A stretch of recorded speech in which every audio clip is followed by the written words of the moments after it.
Hi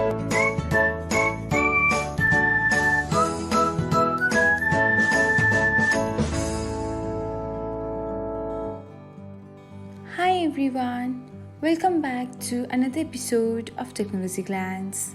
In this video, I'm going to guide you through how you can follow back your follower on threads.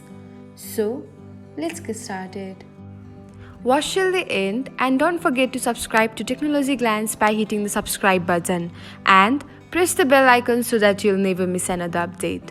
Without further ado, let's get started.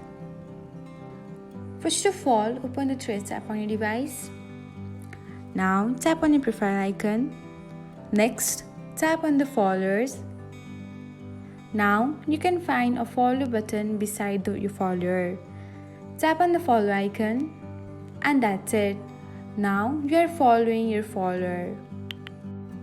Thanks for watching. If you found this guide helpful, we will love it if you hit the thumbs up button below.